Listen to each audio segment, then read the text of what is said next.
আজকে আমাদের আলোচনার বিষয় হলো সিম্পলিফিকেশনের কিছু ম্যাথ। তো দেখতেই পাচ্ছ প্রথমে 1 নম্বর অঙ্কটা কী ধরনের সিম্পলিফিকেশন রয়েছে, যেটা WBCS 2023-এ এসেছিল। তো চলো আমরা কথা না বাড়িয়ে এই সিম্পলিফিকেশন ম্যাথটা কীভাবে খুব সহজে উইদাউট 3 সেকেন্ড সলিউশন করা যায় সেটা আমরা দেখব। তো প্রথমে পূর্ণ ভগ্নাংশ দেয়া রয়েছে, সেগুলোকে আমরা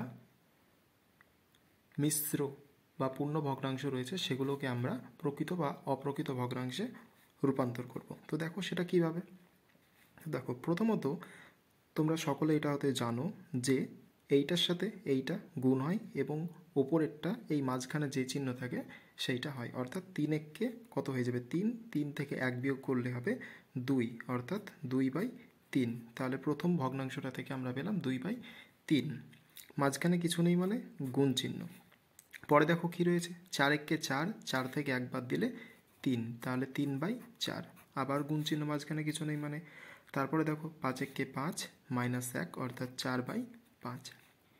এইভাবে ডট ডট দিয়ে শেষে চলে এসো। 99 থেকে 99-এর সাথে 1 গুণ করো, 99 বিয়োগ 1, তাহলে 98/99, আবারও কিছু নেই মানে গুণ রয়েছে। এবার 100 100 -1, অর্থাৎ 99/100। এইবারে এই 3-এর সাথে, অর্থাৎ এইখানকার হর, প্রথম ভগ্নাংশের যে হর এবং দ্বিতীয় ভগ্নাংশের যে লব সেটা কেটে যাচ্ছে। সেমভাবে এই 4 কেটে যাবে, এই নিচের 5, উপরেরও একটা নিশ্চয়ই 5 থাকবে, সেটা কেটে যাবে। এই সেমভাবে এখানে একটা 98 থাকবে, তার সাথে এই 98টা কেটে যাবে এবং এই 99 কেটে যাবে। তাহলে পরে রইল কত, প্রথম ভগ্নাংশের লব অর্থাৎ 2 আর শেষ ভগ্নাংশের হর অর্থাৎ 100। তাহলে 2 দিয়ে আবার 100কে তোমরা চাইলেই কেটে দিতে পারো, 2 1 2, 50 2 100, তাহলে কত হয়ে গেল উত্তর আমাদের 1/50, আর এটাই আমাদের উত্তর হয়ে যাবে এই ধরনের সিম্পলিফিকেশানে। দ্বিতীয় সিম্পলিফিকেশানটা কী রয়েছে। তো এটা আমাদের রিসেন্ট, দেখতেই পাচ্ছ যে ফুড এসআই 2024 এসেছে। তো এই ধরনের অঙ্কের জন্য আমাদের প্রথমত এদের ভেতরের যে গ্যাপটা রয়েছে সেটা দেখে নিতে হবে। এর ভেতরে 2 আর 1-এর ভেতরে গ্যাপ 1, 2 আর 3-এর ভেতরে গ্যাপ 1, 3 আর 4-এর ভেতরেও গ্যাপ 1 এবং শেষের যে 9 আর 10-এর ভেতরে রয়েছে তারও গ্যাপ 1। তো এই ধরনের অঙ্কের জন্য আমাদের প্রথমত লাগবে 1/গ্যাপ।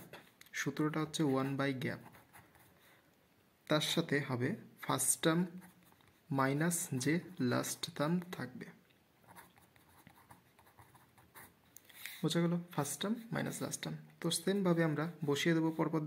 1/গ্যাপ কত, প্রত্যেকটা গ্যাপ 1, তাহলে 1 বসিয়ে দাও, ব্যাকেট দিয়ে দাও। ফার্স্ট টার্ম কত আছে 1/1, তাহলে ফার্স্ট টার্ম 1/1 বসিয়ে দাও, মাইনাস করো লাস্ট টার্ম কত আছে 1/10, তাহলে -1/10 বসিয়ে দাও। 1/1 মানে 1, অর্থাৎ 1 দিয়ে 1কে কাটলে একই হবে, রেখে দাও। এই 1 দিয়ে 1কে কাটলে এখানেও সেমভাবে 1 হবে, যেমন আছে তেমন রেখে দাও, 1/10। পরবর্তী লাইন চলে আসো, 1, এখানে কিছু নেই মানে গুণ আছে, তাহলে 10 1 10, 10 থেকে 1 বিয়োগ করলে 9, অর্থাৎ 9/10। তাহলে কী হয়ে গেল আমাদের উত্তর, ওপরে 9-এর সাথে 1 গুণ করে দাও 9 আর নিচে 10, অর্থাৎ আমাদের উত্তর কত হয়ে গেল 9/10। খুব সহজেই উত্তর হয়ে গেল।